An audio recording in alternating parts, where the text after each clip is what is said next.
Assalamualaikum warahmatullahi wabarakatuh. Bertemu lagi di minggu terakhir menjelang UAS. Ini rapel 3 materi sekaligus 4 deng.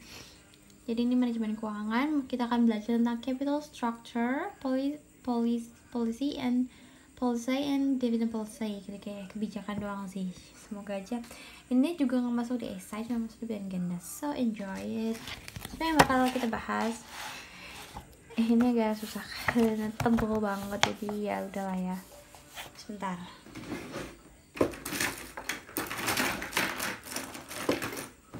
Oke.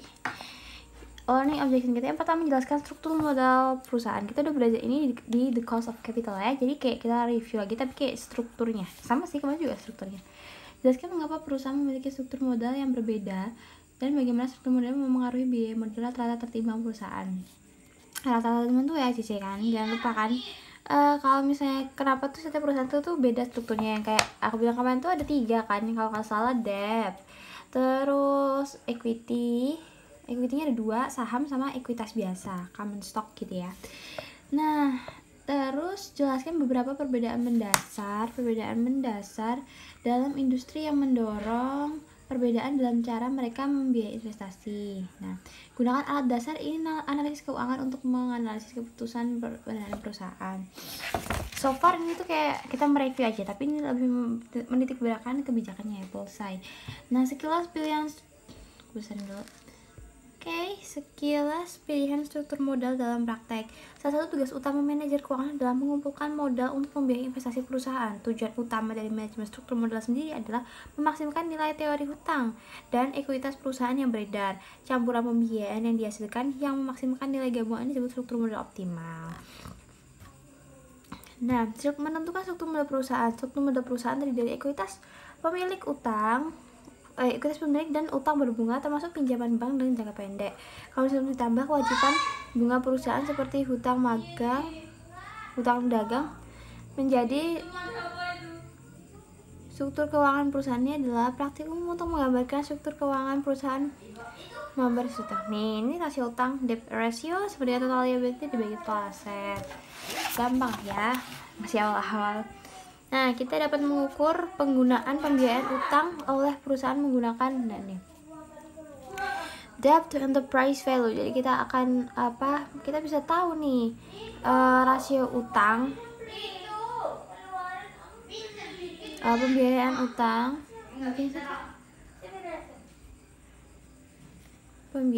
utang gitu ya, menggunakan ini use rasio utang.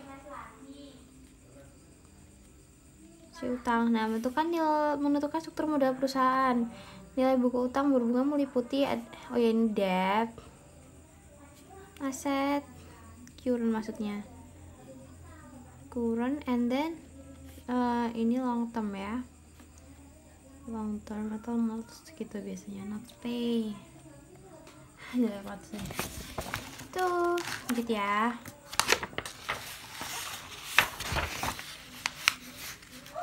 Nih, menentukan struktur modal perusahaan menunjukkan bahwa rasio utang selalu lebih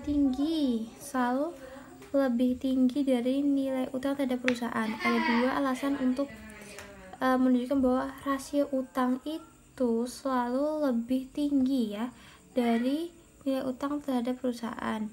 Nilai buku ekuitas perusahaan digunakan sebagai penyebut rasio pertama, hampir selalu lebih rendah daripada nilai pasarnya, digunakan sebagai penyebut dalam rasio kedua gitu ya.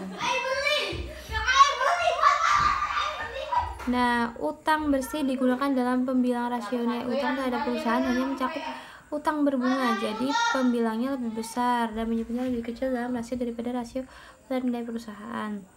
Menentukan struktur modal perusahaan, net operating EBIT. Oh, ini tuh kayak mereview yang dulu itu nggak sih? TR ini ya, sebentar tak pahamin dulu ya. Menunjukkan bahwa rasio utang itu selalu lebih tinggi dari nilai utang terhadap perusahaan. Ada 2 alasan. Nilai buku ekuitas digunakan sebagai penyebut rasio. Nilai book value per gitu sih. Book value per selalu lebih tinggi. hampir selalu lebih rendah daripada nilai pasarnya. Oh, book value sama market value gini kan maksudnya. Nah, di mana book value ini BV kurang dari MV gitu. Jadi dia rendah ya, berarti rendah gitu kan. Terus utang bersih yang digunakan dalam pembilang rasio terhadap perusahaan hanya mencakup utang berbunga. Jadi pembilang lebih besar dan penyebabnya lebih kecil dalam rasio utang daripada rasio utang terhadap nilai perusahaan. Yang kedua ini utang bersih. Utang bersih itu utang berbunga gitu kan. Nah, jadi utang berbunga itu kan nilainya itu kan untuk perusahaan kan semakin besar.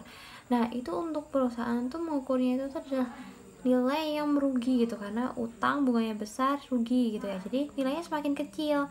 Nah, nilai semakin kecil ini menyebutnya lebih kecil dalam rasio utang.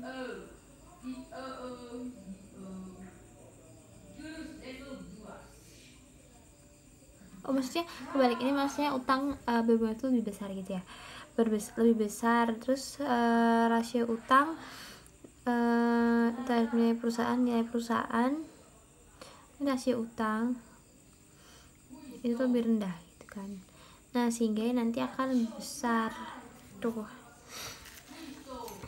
Ini leverage keuangan agak susah ini ya. Oke, ini leverage keuangan. Istilah leverage keuangan sering digunakan untuk menggambarkan struktur modal perusahaan dengan meminjam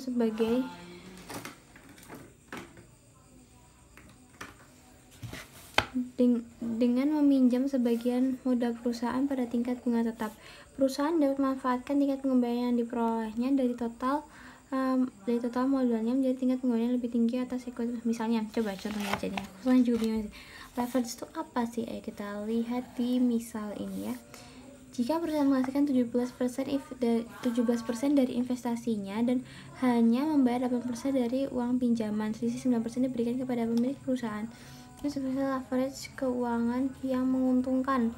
Jika penghasilannya kurang dari 8%, itu akan menjadi leverage kurang dari menguntungkan.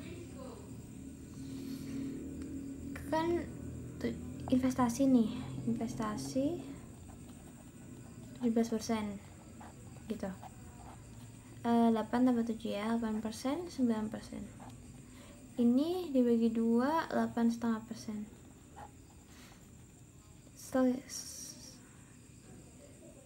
Oh, aku paham. Ini nih, 8% ini tuh untuk ini nih, untuk bayar ini, dari pengeluaran investasinya ini untuk bayar gitu ya. Nih, kan 8,9 lebih besar kan, dimana 9 tuh juga lebih besar daripada 8,5. Jadi ini tuh untung gitu kan, untung gitu. Ini keuntungannya ini tuh masuk ke pemilik perusahaan, ya udah itu untung lah. Itu sih leverage. Paham. Jadi ini kan lebih dari data katanya. Berikutnya ini adalah average debt to enterprise value ratio to firm in selected industry. Ini ada beberapa industri di beberapa negara sih. Ada, aku pikir Balenciaga, ternyata perusahaannya gak jelas banget sih. Holding gitu ya. Iya, macam-macam lah ya, nggak kelihatan. Teori struktur modal. Oke, ini ada nih dua orang, yaitu Modigliani dan Miller, menunjukkan bahwa di bawah kondisi idealis tidak masalah apakah perusahaan tidak menggunakan utang, sedikit utang atau banyak utang dalam struktur modalnya. Teori ini tuh bergantung pada dua asumsi mendasar. Jadi kayak nggak masalah gitu loh kalau misalnya perusahaan itu tuh menggunakan utang atau banyak utang dalam struktur modalnya, bebas gitu ya, bebas menentukan tuh bahasa Inggrisnya apa ya, decide utang mau seberapa. Karena apa? Yang pertama, arus kas yang dihasilkan perusahaan itu tidak dipengaruhi oleh bagaimana perusahaan dibiayai. Kedua, pasar keuangan itu sempurna. Yang pasar keuangan sempurna, oke. Asumsi 2 ini menjelaskan bahwa pengemasan arus kas yaitu apakah mereka didistribusikan kepada investor sebagai dividen atau pembayaran bunga tidak penting. Ketika kedua asumsi tersebut berlaku, nilai perusahaan tidak terpengaruh oleh bagaimana hal itu dibiayai. Intinya itu tuh nggak kepengaruh itu loh. Yaitu struktur modalnya dibiayai dari mana, nggak mempengaruhi arus kas itu loh. Jadi kayak arus kas itu tidak dipengaruhi pembiayaan gitu kan. Oke, lanjut ya. Ini tuh kayak cuman gambar-gambar ya, apa lagi ya gitu ya. Assumption cash distribution to bondholder and stockholder are not affected by financial leverage. Nah, kita analisis nih, apakah benar kalau misalnya arus kas ini not dipengaruhi gitu ya biayanya. Ini debt-nya 40%, equity-nya gini, 60%. Total cash flow under financing mix A, and then ini debts 20% ya, seginilah ya, aku juga gak tahu kelihatan. Nah, ini 80%. Lalu selanjutnya ini ada, kita hitung kali ini struktur modal, biaya ekuitas, dan biaya modal rata-rata tertimbang. Ketika tidak ada pajak, biaya modal rata-rata tertimbang perusahaan juga tidak terpengaruh oleh struktur modalnya. Asumsikan nilai perusahaan arus kasnya ada tingkat keabadian.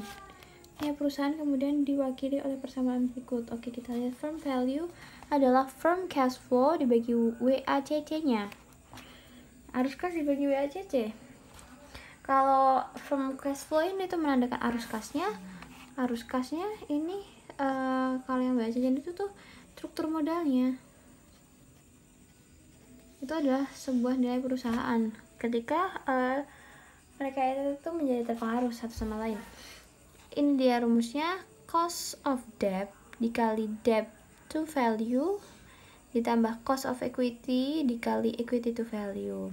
Karena perusahaan arus kas perusahaan tidak terpengaruh oleh struktur modal, ini berarti bahwa WACC perusahaan juga tidak terpengaruh. Cost of equity ini dia K unveiled tambah K unveiled min K DPE. Nanti kita semoga ada latihannya. Oh, ada kok, DPE ada. Ini latihannya, contoh ya. Struktur modal, biaya ekuitas, dan biaya WACC ya. Biaya ekuitas meningkat dengan rasio utang terhadap ekuitas DE. Namun karena ada bobot yang lebih ringan pada ekuitas yang lebih mahal, WACC persamaan 15 tidak berubah dan selalu sama dengan biaya modal perusahaan yang tidak memiliki leverage. Contoh nih, JNK dapat meminjam uang sebesar 9% dan biaya modalnya jika tidak menggunakan leverage keuangan adalah 11%. Ini memiliki rasio utang terhadap 1,0, biaya utang 8% dan biaya modal tak terima adalah 10%. Berapa ekuitas untuk ini? Cost equity kita lihat K unveiled 0,11 nih. Nah, menggunakan leverage keuangan. Nah, KO leverage ya. K leverage 11% ditambah 11% dikurangi biaya utang. KD itu biaya utangnya. K itu kayak korelasi loh. Korelasi ya, korelasi debt-nya 8% dikali D per E. 1 nih rasio terhadap utang. Ini D per E itu adalah debt per equity. Debt per equity atau rasio utang begitu. Jadi cost of equity-nya 14%. Oke, kita lihat ini cost of capital and capital structure MNM teori ya. Ini tuh adalah cost of equity-nya, bisa kebayangkan. Ini adalah WACC, average cost of capital atau WACC-nya. Ini cost of debt-nya. Ini kenapa ini lebih tinggi kan? Karena cost of equity ini dipengaruhi oleh WACC and cost debt ini. Kita lanjut lagi. Ini berapa ya? Ini nggak bakal selesai sekali sih, tapi it's okay friend, pelan-pelan aja lah ya. Cost of capital and capital structure, M&M theory.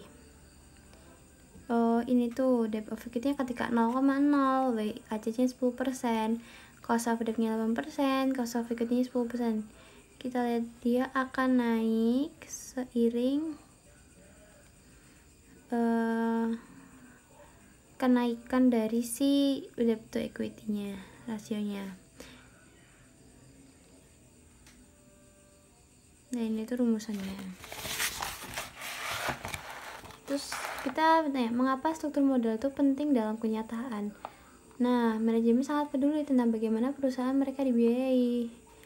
Memang ada konsekuensi negatif bagi perusahaan yang memiliki struktur modal yang tidak tepat, yang berarti bahwa pada kenyataannya setidaknya salah satu dari dua asumsi M&M dilanggar. Pelanggaran asumsi 2 jelas dilanggar. Dalam kenyataannya biaya transaksi dapat menjadi penting karena biaya ini tingkat di mana investor dapat meminjam, mungkin dari beberapa tingkat di mana perusahaan dapat meminjam. Jika ini masalahnya, nilai perusahaan mungkin bergantung pada bagaimana mereka dibiayai. Jadi ketika asumsi 2 dilanggar, ini tuh akan menyingkap bahwa nilai perusahaan itu tuh mungkin bergantung pada cara mereka dibiayai. Padahal kan tadi kayak arus kas nggak ada hubungannya sama si WACC, pembiayaan gitu. Tapi sekarang jika asumsi 2 dilanggar, nah ini bergantungan. Pelanggaran asumsi 1. Ada 3 alasan penting mengapa struktur modal perusahaan mempengaruhi total arus kas. Nah, biasanya terus ada kayak gini nih, kayak ternyata tuh kalau pelanggaran asumsi 1 dilanggar karena apa? Karena 1, bunga itu adalah beban yang dikurangkan pajak, sedangkan dividen tidak. Jadi setelah pajak, perusahaan memiliki lebih banyak uang untuk didistribusikan kepada pemegang uang dan ekuitas mereka jika mereka menggunakan pembiayaan utang. Pembiayaan utang menciptakan kewajiban hukum tetap jika perusahaan gagal membayar, dan perusahaan akan dikenakan biaya tambahan yang diperlukan dalam proses keberangkutan. Ancaman keberangkutan dapat mempengaruhi perilaku eksekutif perusahaan serta karyawan dan lain. Jadi ketika bunga ini tuh akan mengadjust dari si arus kas, sebenarnya kan di-adjust kan mereka, tapi kalau misalnya diabaikan itu akan sesuai dengan yang Wheeler tadi ya, Miller tadi loh.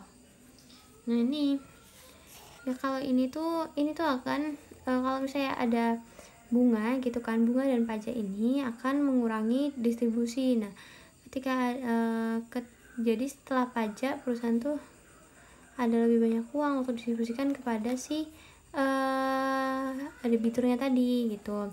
Kedua, yang ini kalau misalnya perusahaan itu tuh gagal dalam menciptakan financing yang bagus, maka perusahaan itu akan gagal bayar maka berujung kebangkrutan.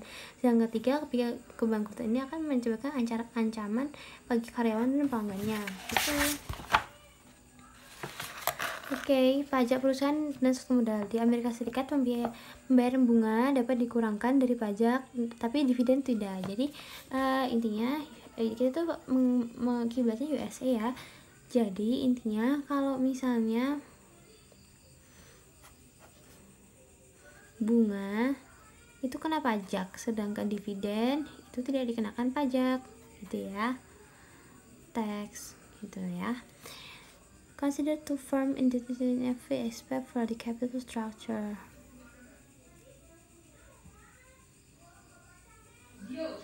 Perusahaan ini sama ini bahasa Inggris ya. Perusahaan A tidak memiliki hutang dan memiliki total pembiayaan. Oh ini itu ininya ya.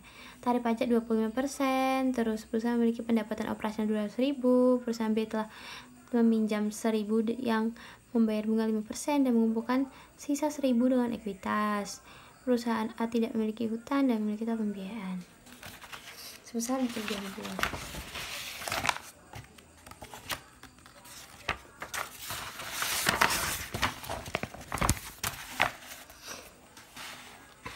Selanjutnya, nah ini kita langsung ini ya, adjusting atau kita accounting dulu.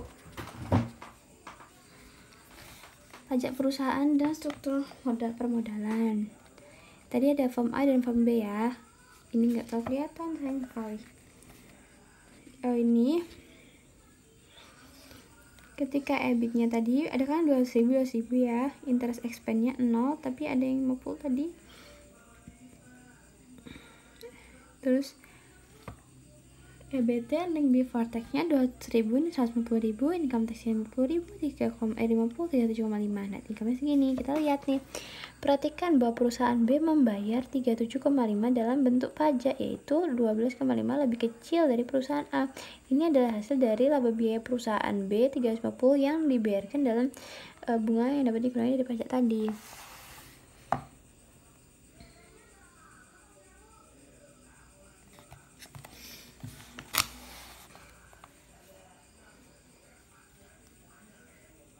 Nantinya tuh ketika jadi perusahaan B ini ketika dia ada bunganya gitu kan, nah dia akan mendistribusikan lebih kecil ke pelanggannya gitu, sehingga ya udah better off aja gitu perusahaan B-nya.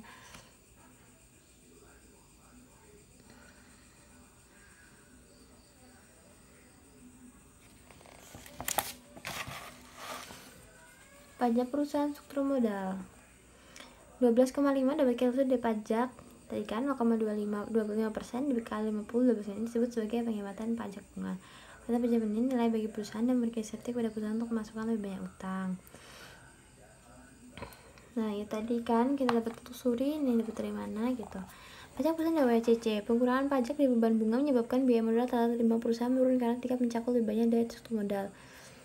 Biaya modal JNK jika tidak menggunakan leverage keuangan adalah 11%, tadi ya K gitu ya. D per E nya 1, K nya 11%, biaya utang sebelum pajak 8%, tarif pajak 40%, berapa biaya ekuitas terima jika rasio utang 1, yaitu 50% utang 50% ekuitas. Ini langsung dihitung aja biasa sih. Ini menunjukkan bahwa ketika rasio utang terhadap kita meningkat, WCC menurun sementara biaya ekuitas meningkat. Jadi manfaat pajak di beban bunga lebih menyukai penggunaan utang daripada ekuitas. Manfaat pajak di beban bunga ini ya.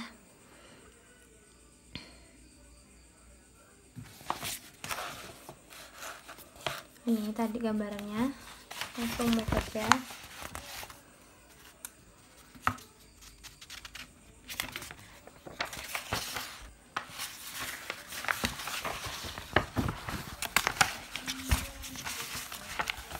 Ini merupakan penjelasan dari grafiknya tadi.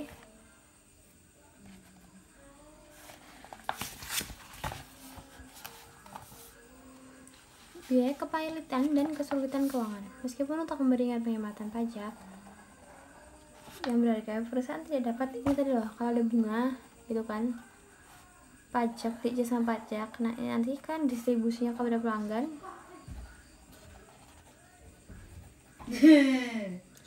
Mantap. akan lebih kecil, sehingga perusahaan akan lebih untung.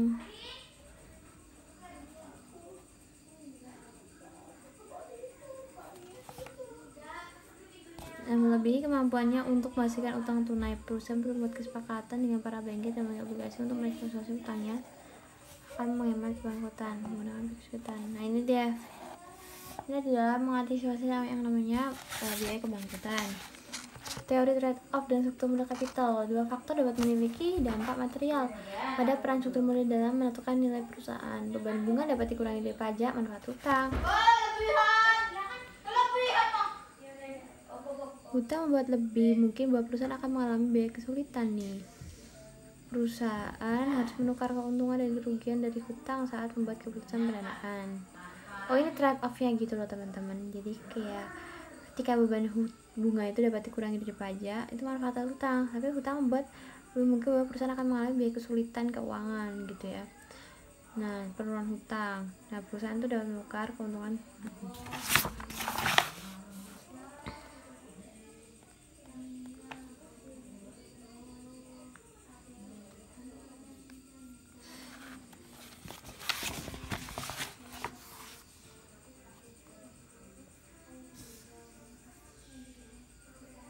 Oh tadi ini tuh yang udah pernah kita pelajari sih, ya mid process dan deep processing gitu sih.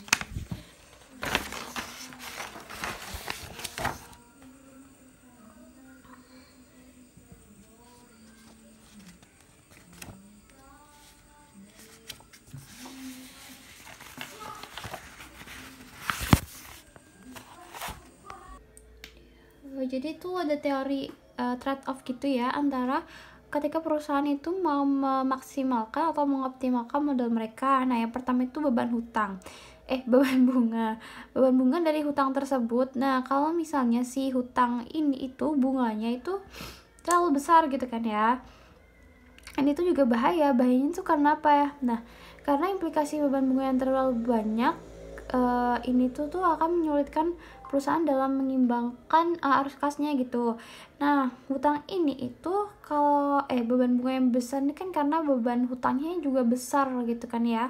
Akumulasi dari hutang tersebut akan membuat perusahaan itu kesulitan untuk mengenai biaya kesulitan di masalah keuangannya gitu ya.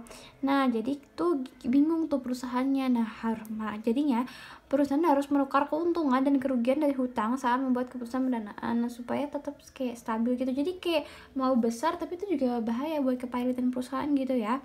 Jadi kayak dioptimalin aja, kayak men-trade off-kan dua itu tuh diimbangin gitu.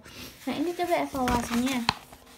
Nah, itu evaluasi dari leverage tadi dan the probability of default. Jadi itu ada beberapa kondisi. Yang pertama ada deep, mild, normal, and mild expansion sama rapid expansion ya. Jadi ketika kita tuh kalau yang probability, EBIT, interest expense itu kan seperti biasa ya teman-teman. Ini yang membedakan di sini tuh ROA-nya yang menitik beratkan bisa membaca leverage-nya gitu ya. Jadi kalau misalnya ini tuh ketika kondisi perekonomian semakin baik, ROA-nya dia itu tuh kan semakin besar gitu ya. Jadi return dari equity-nya itu akan semakin besar. Nah, sehingga total distribusinya itu juga akan semakin besar seperti itu. Dimana ROA ini tuh udah di-adjust, interest expense, terus taxes juga udah di-adjust. Selain itu dia juga udah di-adjust sama dividen dan ini apa ya, interest payment gitu.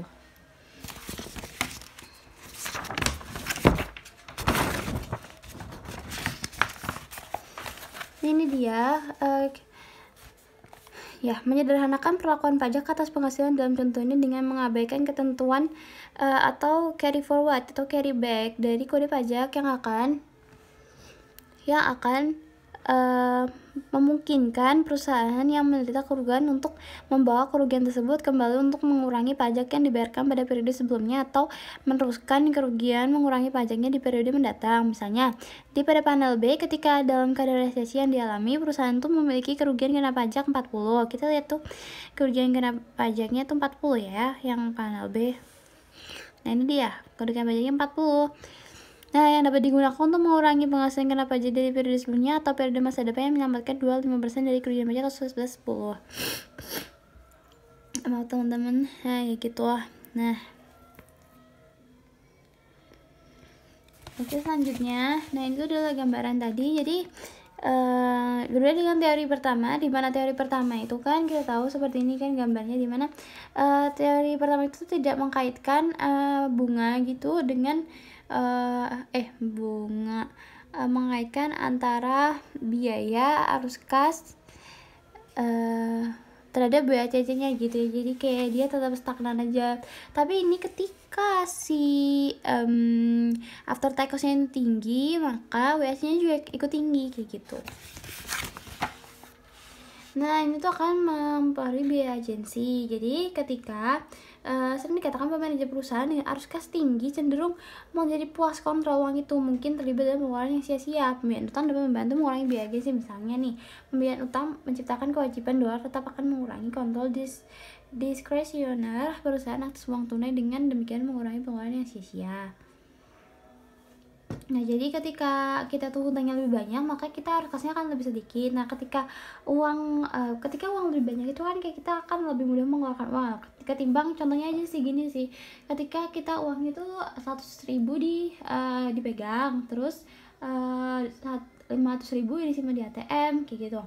Nah, kita tuh kalau misalnya mau beli-beli gitu kan kayak aduh, uang aku tinggal 100.000 nih, kayak ya sayang aja gitu kan. Tapi kalau uang kita itu tuh sayang aja dan ribet harus ke ATM. Nah, ke ATM itu kan ada biaya administrasi atau kita bayar parkir, itu bisa dijadikan biaya agensi gitu kan misalnya.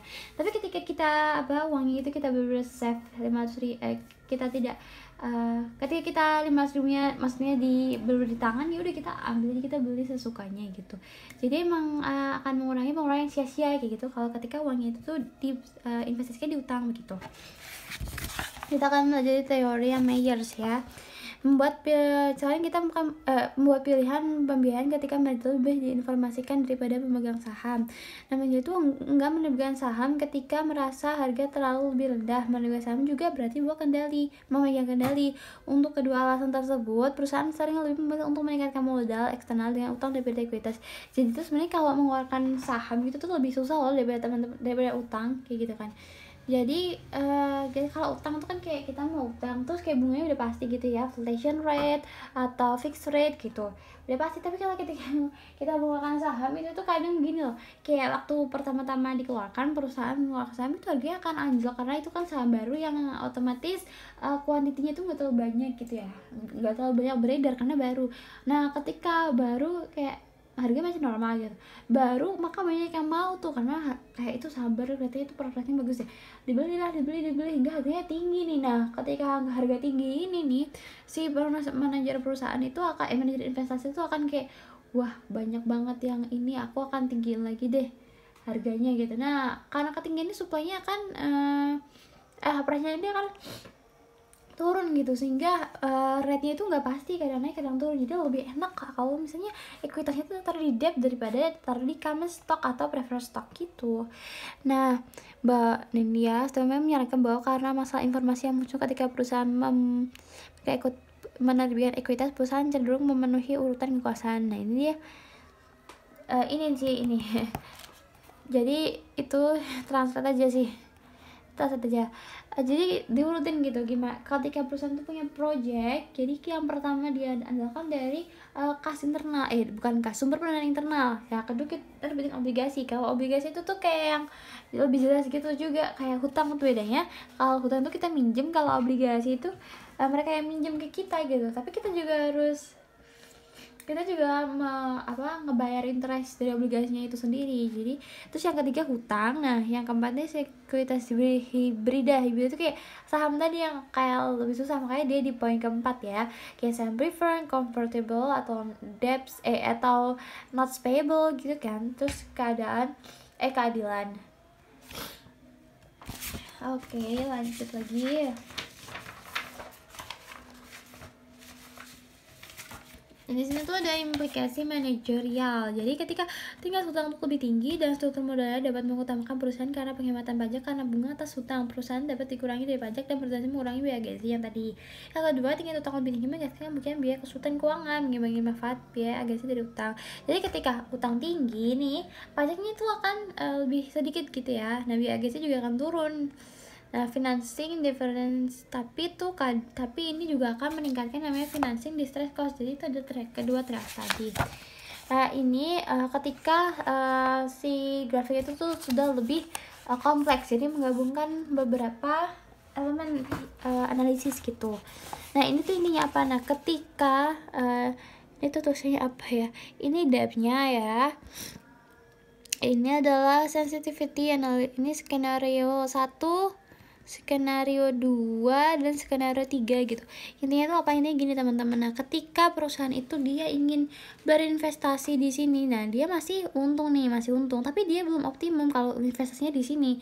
Nah, coba naikin lagi ke sini, belum juga. Nah, optimumnya itu ketika kelihatan kalau misalnya ini udah ada titik maksimal.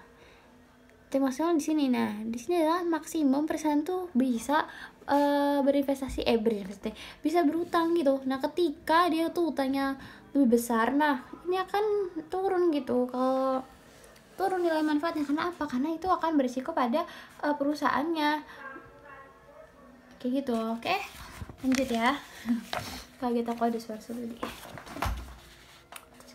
Mengapa struktur modal perusahaan itu tuh berbeda? Nah, perusahaan di beberapa industri seperti utilitas cenderung menghasilkan pendapatan kena pajak yang relatif lebih banyak, dapat memperoleh manfaat lebih banyak. Tadi kan kalau misalnya pajaknya lebih banyak itu biaya gizinya akan lebih turun gitu. Kesulitan keuangan dapat berakibat fatal bagi beberapa perusahaan, contohnya itu kayak Apple. Nah, Apple itu kalau misalnya dia kepemilikan sahamnya tidak dimiliki oleh Apple gitu kan, akan mengancam orang-orangnya gitu kan, karena nggak mau kalau HP itu dikendalikan. Coba kalau misalnya sahamnya itu saham Apple diekspansi sama orang ya apalah gitu ya, itu tuh pasti kayak yang aku takut kalau suatu waktu kalau bisa kayak ngerasa nggak aman aja, karena data-datanya kan di Apple gitu kan, harus kepemilikannya terus lebih besar Apple gitu. Jadi kayak gak ada terancam kalau bakal likuiditas ada pembubaran perusahaan gitu. Terus kita akan mengambil keputusan dengan membandingkan struktur modal perusahaan atau teori benchmarking ya.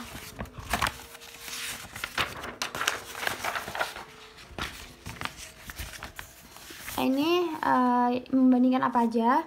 Di sini ada membandingkan debt ratio, interest bearing debt ratio, term interest earn and EBITDA. Ya. Di bawah alternatif pembiayaan utang seperti apa rasio keuangan sister dengan 2 tahun dikembalikan utangnya sebesar 4 juta. Kita pakai neraca pro forma yang diketahui setelah 4 juta itu dilunasi. Kita ya teng. Dan itu neraca performanya ini biasa aja, yang kayak biasanya.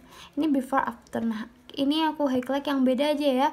Ini long term debt-nya setelah dilunasi 8,8 juta dari 12,8, dan totalnya akan beda karena tadi ada pelunasan begitu. Dan ini adalah picking the problem. Kita analisis semuanya. Ini juga udah diketahui sih sebenarnya. Yang membedakan di sini semuanya itu sama. Nah, yang membedakan di sini itu kan ini nih, interest expense-nya ini akan lebih besar ketika utangnya lebih sedikit, ya kan? Jadi 1.280.000 dikurangi 320.000, ini dapat dari mana? 4 juta dikali pembinyamannya itu 8%. Jadi 1.290.000 ini tadi 10% dari 12,8 ini 1.290.000, karena pajaknya segitu kan ya. Habis itu dikurangin 320.000 jadi 960.000, jadi lebih besar gitu kan ya yang namanya interest expense-nya. Oke.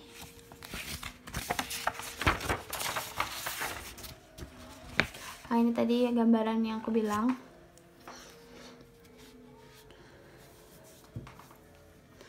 Total beban bunga pada laporan laba rugi akan berkurang karena hutang 4 juta tadi lunasi ya, tadi kan dari 960 tadi kan ya.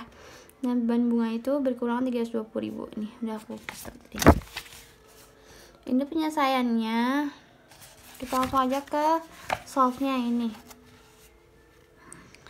Ini nih kita bisa lihat debt ratio. Kan tadi kan teori benchmark kita membandingkan ya. Jadi ini debt ratio yang 4 tadi kan. Nah, terus ini rasio with sebelum dan sesudah di paid. Nah, kita bisa lihat kalau debt-nya tuh memang turun kan. Dia berkurang dari 40% jadi 33%. Debt ratio-nya juga turun, tapi kita lihat times interest ratio. Nah, 11,72 dan 15,63. Memang sih ketika perusahaan itu berhasil membayar suatu kewajibannya, dikatakan bahwa kinerja itu naik atau TR-nya itu naik gitu, kinerja baik. Nah, tapi EBITDA ini juga naik sih. Iya, itu memang merupakan suatu trade off ya. Jadi kalau misalnya dia tadi utangnya lebih besar, nah kewajibannya dia untuk kewajibannya yang diberikan kepada klien-klien investor itu akan lebih besar cash distribusinya, karena pajaknya itu juga lebih kecil gitu kan. Tapi kalau misalnya gitu, kita akan kehilangan opportunity ya, ini kinerja meningkatnya itu tuh akan hilang gitu. Jadi memang suatu kita evaluasi aja deh leverage keuangan terhadap laba perusahaan. Jadi keputusan struktur modal perusahaan itu mempengaruhi tingkat volatilitas IPS. Nah, yang dilaporkan perusahaan tuh menggunakan lebih banyak pembiayaan utang, semuanya sama akan mengalami perubahan yang lebih besar dalam IPS. Mereka sebagai respon terhadap perubahan pendapatan perusahaan, pendapatan operasional, ini disebut efek leverage keuangan atau final leverage.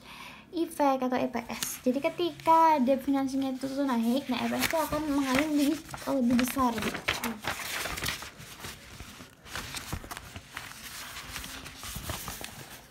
Nah ini dia gambarannya. Nah ini sama aja ya. Ini gini teman-teman. Ketika perusahaan ini tuh mempunyai modal ekuitas sama 200.000, tapi penempatannya itu berbeda. Ada yang penempatannya 100% di common stock, ada yang common equity, ada yang penempatnya 25% di debt, 75% di common equity, dan ada yang 40% dan ini berapa sih? 40% dan 60% perbedaannya, tapi totalnya itu sama. Apa sih implikasinya? Kita langsung lihat aja. Nah, kita bisa melihat, nah ketika financing debt itu lebih besar, nah ini kan plan A itu worst case nya 5%, 20%. Nah ya bentar ya.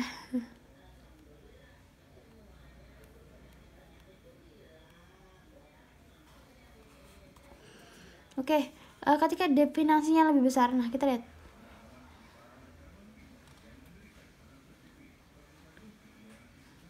best case. Nah ini akan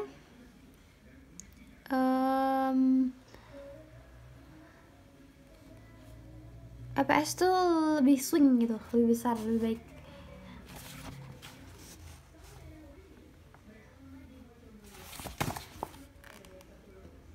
Maaf, aku kurang paham yang tadi. Coba aku jelasin dari ringkasan yang ini ya.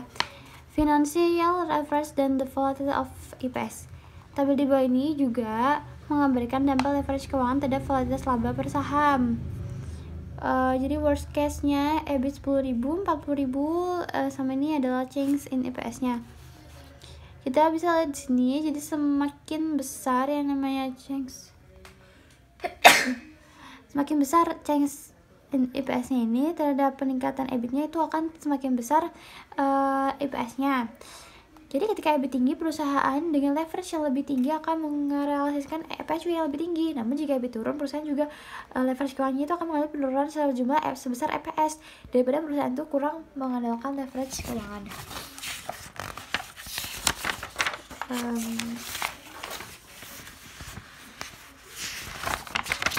Oke, segitu dulu teman, nanti dilanjut lagi ya. Oke, lanjut lagi teman-teman. Nah, bagian selanjutnya itu kita akan menggunakan, tadi kan udah gunain EBIT sendiri, EPS sendiri. Nah, sekarang kita bakal gunain yang namanya EBIT EPS untuk menganalisis pengaruh struktur modal terhadap EPS gitu. Nah, jadi grafik EBIT EPS ini akan membantu kita untuk menganalisis dua hal. Yang pertama itu rencana utang yang menghasilkan tingkat EPS yang lebih tinggi untuk kisaran nilai EBIT yang paling mungkin. Nah, kita tuh akan menganalisis apa hubungannya EBIT dengan nilai EPS gitu. Nah, terus yang kedua itu kemungkinan perubahan EPS yang mungkin terjadi di bawah alternatif struktur modal. Jadi, setelah kita mengetahui EPS-nya, kita akan bisa mengetahui alternatif struktur modal yang akan kita pilih nantinya. Keputusan terhadap EPS. Jadi problemnya ya, House of Tools sangat menyukai investasi baru. Namun dalam minggu-minggu sejak proyek pertama kali dianalisis, perusahaan telah mengetahui bahwa pengetatan kredit di pasar keuangan telah menyebabkan biaya pembiayaan utang untuk rencana pembiayaan utang meningkat menjadi 10%. Jadi House of Tools ini tuh akan meningkatkan ekspansi akan meningkatkan hutangnya, tapi gara-gara banyak yang hutang, jadi nilai hutang itu meningkat jadi 10%. Nah, berapa tingkat EBIT yang menghasilkan 0 IPS untuk tingkat pinjaman baru? Jadi kita akan menganalisis, kita masukin EBIT yang mungkin supaya tingkat IPS-nya itu 0 gitu ya. Yang pertama itu alternatif struktur modal saat ini diproyeksi dapat dijelaskan dengan menggunakan raca performa.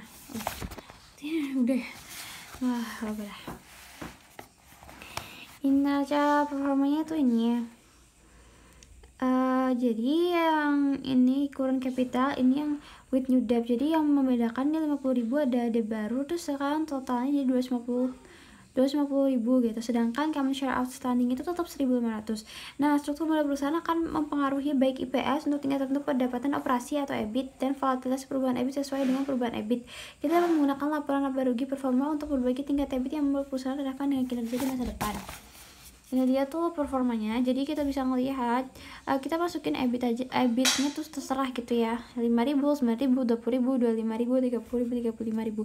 Karena kita akan mencari IPS yang 0 kayak gitu. Biar bisa menganalisis tuh, itu kan break even-nya gitu, kayak titiknya naik atau turun gitu. Nah,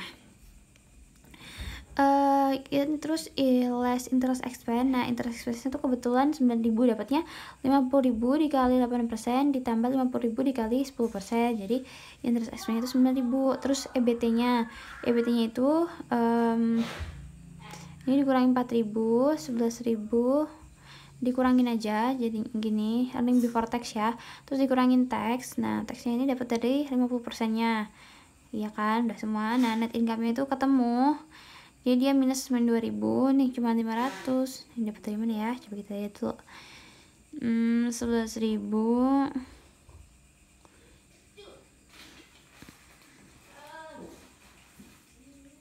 Oh, ini less taxesnya. Habis dikurangin taxesnya gitu ya. 8.000, 16.000 kurang 8.000, 8.000, 21 kurangi 10.500, 10.500, 26 kurangi 13, 13.000. Terus kita bisa lihat IPS-nya nih. IPS itu dapat dari yang net income 2Q share outstanding itu di 1.500. Jadi ini main, ini 0. Ini positif. Jadi kita lihat grafiknya. Nah, ini tuh grafik. Nah, kami memeriksa IPS dalam kisaran EBIT 5.000 hingga 35.000. EPS berkisar dari terendah 1,33 minus ya maksudnya. Tertinggi 8,67. Nah, pada EBIT 9.000 sama dengan 0. Jadi untuk IPS 0 itu kan berfungsi untuk menganalisis gitu kan. Jadi baliknya jadi di 9.000 EBIT-nya. Oke, selanjutnya menghitung poin indifferent EPS untuk alternatif struktur modal. Nah, titik perpotongan dua garis struktur modal terdapat pada diagram disebut titik indifferent EBIT point. Nah, poinnya mengidentifikasi tingkat di mana IPS akan sama terlepas dari rencana pembiayaan yang dipilih perusahaan. Nah, pada jumlah EBT yang lebih tingkat indifferent EBIT, rencana pembiayaan dengan leverage yang lebih tinggi menghasilkan EPS yang tinggi. Jadi kalau misalnya EBIT-nya tutup tinggi gitu kan ya, nah EPS itu juga lebih tinggi. Nah, pada jumlah EBIT di bawah tingkat ketidakpedulian EBIT, rencana pembiayaan yang melibatkan lebih sedikit leverage akan menghasilkan EPS yang lebih tinggi. Ini dia grafiknya. Nah, grafiknya ini adalah titik perpotongan tadi yang mengindikasikan apa tadi, garis struktur modal yang terdapat ini titik indifferent. Nah, poin yang mengidentifikasi tingkat EPS akan sama terlepas dari rencana pembiayaan yang dipilih oleh perusahaan. Ini tuh jadi ini ketika grafik yang di bawah ini ketika pembiayaan dari obligasi itu lebih besar daripada pembiayaan dari common stock. Nah, kita bisa lihat di sini. Ini tuh yang apa, debt-nya. Ini yang common stock-nya gitu. Nah, ini kebalikannya. Ini saham lebih besar pembiayaannya daripada si obligasinya. Nah, kita lihat earning per share-nya di sini ketika EBIT-nya itu adalah 21.000, maka common stock finansinya itu 4,25 di sini EPS-nya. EPS-nya 4,25. Nah, 4,25 ini definisinya 3,92.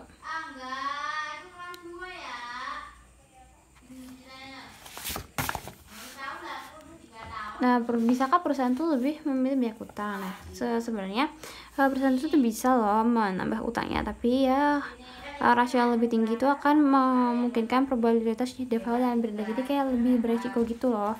Nah, kita tuh bakal ngitungnya tuh pakai debt to enterprise value ratio sama EBITDA coverage ratio. Nah, ini dia kesimpulan kita. Nah, jadi yang mempengaruhi pembiayaan atau financing suatu perusahaan itu tuh ditentukan yang pertama dari financial flexibility-nya gitu ya. Nah, yang paling tidak mempengaruhi itu adalah customer-nya begitu. Nah, ini tuh bisa dilihat dari 4, itu penting banget. Kalau 0 itu tidak penting proyek gitu. Oke, terima kasih teman-teman udah nyimak. Wassalamualaikum warahmatullahi wabarakatuh.